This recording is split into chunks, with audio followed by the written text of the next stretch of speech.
Mga kababayan, mga katambay, kamusta po? Si Kamanong po, nagbabalik na naman po muli para po magkomento po sa inyo dito po sa Tambayan mga kabayan. Magandang umaga po muna sa inyo, tanghali, hapon, gabi, at madaling araw po sa ating lahat mga kababayan. Umpisa na po natin mga tambay, magkomentuhan po tayo.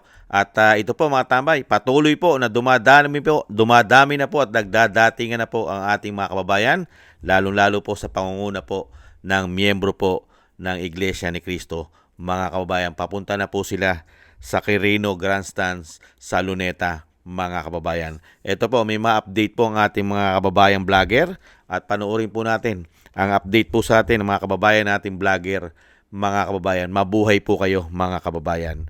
Ito po mga tambay, tingnan po natin ang kaganapan po doon po, mga kababayan.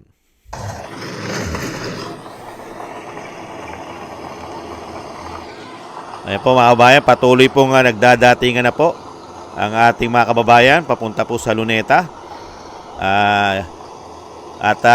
Napakarami po at marami pong bus, mga nakabus po mga tambay at puno po ng sakay. Sana po ay dumami po ng dumami ang magpapahayag po at magpoprotesta po sa ginawa po nilang systematic na korupsyon po sa atin mga kabayan. Kaya po, so, mas dumadami na po yung yung papunta ng Quirino Grandstand, mga kababayan. Ayan, magkabilaan po mga kababayan yung naglalakad. Ayan. Ang galing magkabilaan po daw mga kababayan. Mga kababayan, mamaya punong-puno na ho yung Quirino Grandstand. So magpapalipad rin ho tayo ng drone para makita. Yun, maganda po. May drone. Ng tao ngayon dito na naglalakad sa kahabaan po ng Rojas Boulevard. At yung makikita din po natin mamaya sa drone shot yung dami ng tao, no? Yun. Na Opo. pumunta ngayon dito sa Quirino Grandstand. Patuloy po mga tambay hanggang mamaya po yan, hanggang hating gabi po yan mga kababayan, ay patuloy po yan mga kababayan. Sana po ay talagang makamta na po natin ang ating pong minimiti na mawakasan na po ang kawalang hiyaan pong ginawa nila sa atin mga kababayan. Ayan guys, palike and share. Ito po mga tambay, tingnan po ba natin yung isa mga tambay. Panuorin po natin yung isa po nating kababayan na nandun na po mismo sa papunta na po ng Quirino Grandstand mga kababayan sa May Luneta. At ganun din po mga tambay, meron din po tayong mga kababayan na pupunta rin po mga kababayan. Pupunta rin po sila ng EDSA mga kababayan. Pupunta rin po sila ng EDSA. Ito po, tingnan po natin. Setup ko lang po. Kaya po, sana po, isama po natin sa ating mga, siyempre po, unang-una sa ating mga dasal na magtagumpay po. Magtagumpay po sa ang ating po mga protesta na gagawin po sa mga nagpakademonyo po mga kabayan, nagpakahudas sa ating bansa dahil po sa kapangyarihan at siyempre po sa salapi. Ito po mga tambay, nando na po siya sa Quirino. Kaya lang medyo mahina po signal mga kabayan. Pero pagtsagaan na po natin panoorin. Mga kababayan, grabe na ho. Ay, kita nyo naman ho. Nagkulay puti ang luneta. Grabe. Grabe ho ang tao. 3 araw po ito mga kababayan. Tao dito mga kababayan. Nakadaga pa lang ho. Update na po tayo dito sa luneta. Shout out sa inyo lahat ha. Sa mga hindi pa nakalike, akin naman. Grabe, 60 ka na ho. Kamusta ho tayo dyan? Okay ba, Tyler? Talagang kailangan po natin gawin talaga yan mga kababayan. Dahil grabe po ang ninakaw po nila at pahirap na ginawa po sa atin ng itong mga binagongang Pilipinas na ito mga kababayan. Yan po mga kabayan, medyo mahina signal ni kabayan. At sana po mga tambay ay magpatuloy po ang pagdami po at mamaya po ay makiki-update po tayo sa kaganapan po doon. At ito pa, marami pa mga tambay na nagdadatingan. Pati po ang balita mga kabayan. Ito, tingnan po natin ang kaganapan naman ng doon po sa mga general. ito naman po yung kaganapan sa mga ganun din pala, milyon na. Aba, milyon na pala mga tambay. Ayon po rito sa ating kababayan ay milyon na po ang Hindi ba yung naandun bayad po. sa bahay, yung mga bahay sa tawag dito, sa field? Ito mga vlogger ni Marcos, di ba hindi?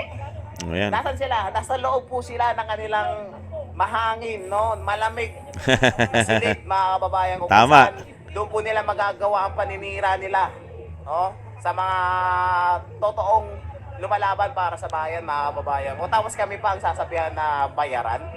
Kami nga itong nakikibakan, kami nga itong nandito sa labas, no? Tama. Sa initan, Ah. para mapakita sa inyo live na live, walang putol. Tama po yung mga tambay. Ayan naman, kasi ganyan naman po sila manira, mga tambay. Siyempre po, sila po yung nasa kapangyarihan eh.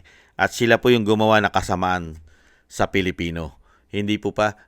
Grabe po kasi ang ginawa nilang kasamaan, mga kababayan. Kaya po, kailangan po nila ipagtanggol ang kanilang mga sarili. Kasi pag nawala na po sila sa kapangyarihan, lahat po sila ay mananagot po sa taong bayan. Lalo-lalo po sa batas ang pinagagawa po nila.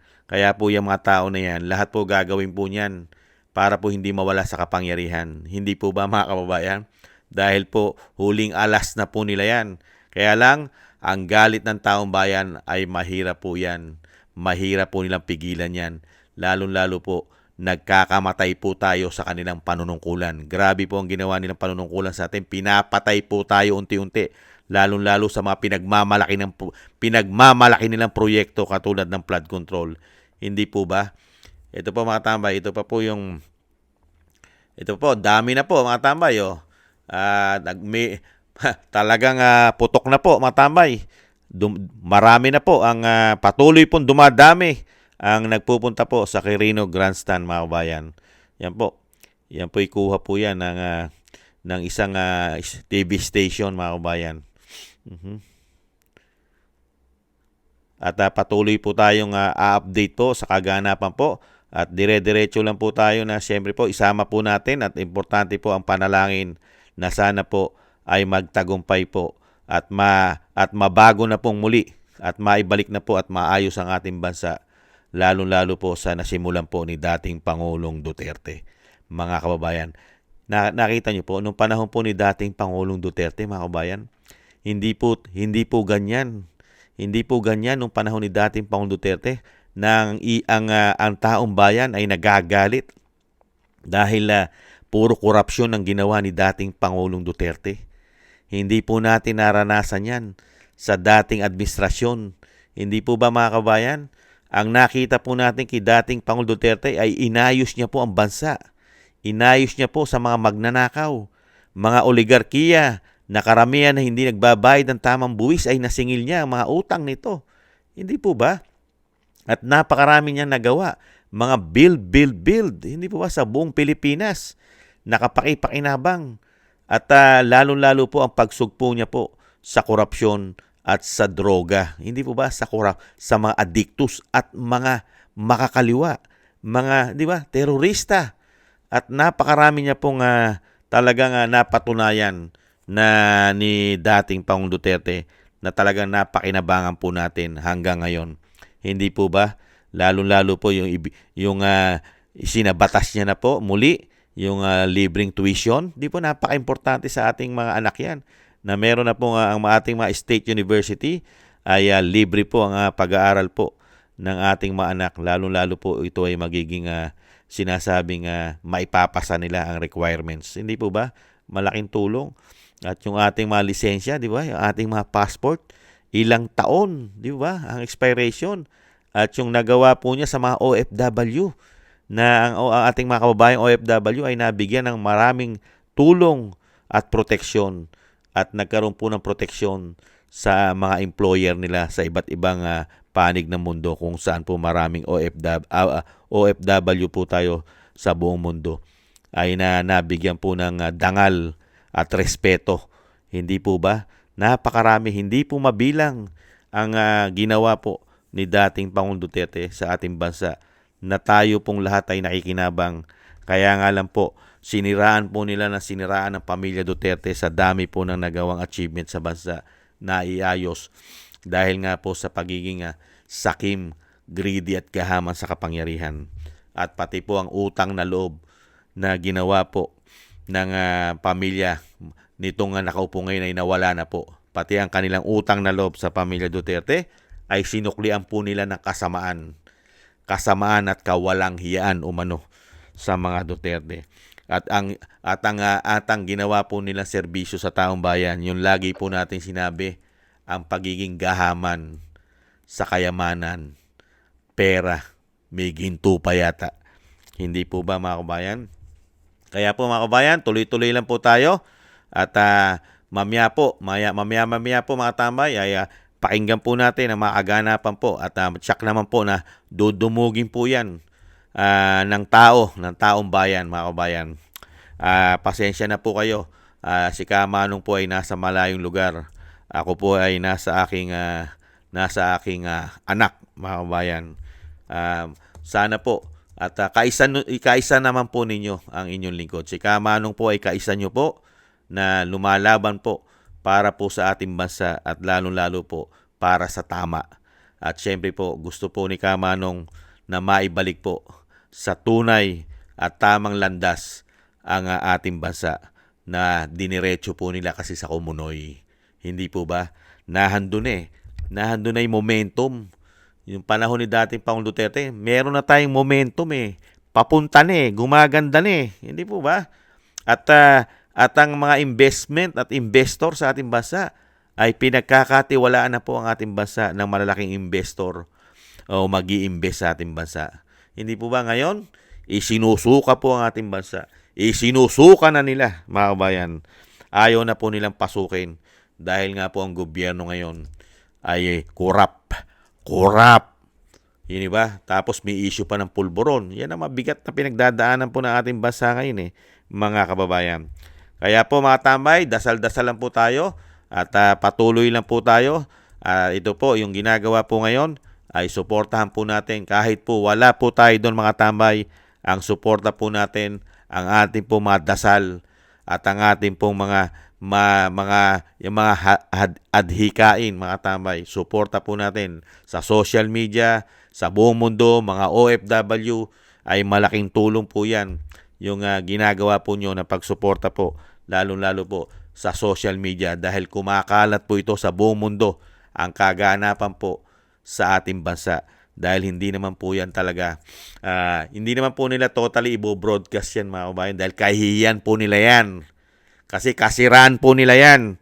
Kaya po yan, lahat po ng tunay na kaganapan po ngayon, lalong-lalo po dito po sa ginaganap po at gaganapin po 3 araw po na protesta dahil po sa korupsyon na ginawa po nila at pamumulitika ay makikita lang po natin ito sa mga legit at tunay po na nagmamahal po at may pagmamahal sa bansa at syempre po malasakit sa pera ng taong bayan. Ang ating mga kababayang vlogger, mabuhay po kayo at ingat-ingat po kayo dyan mga kababayan.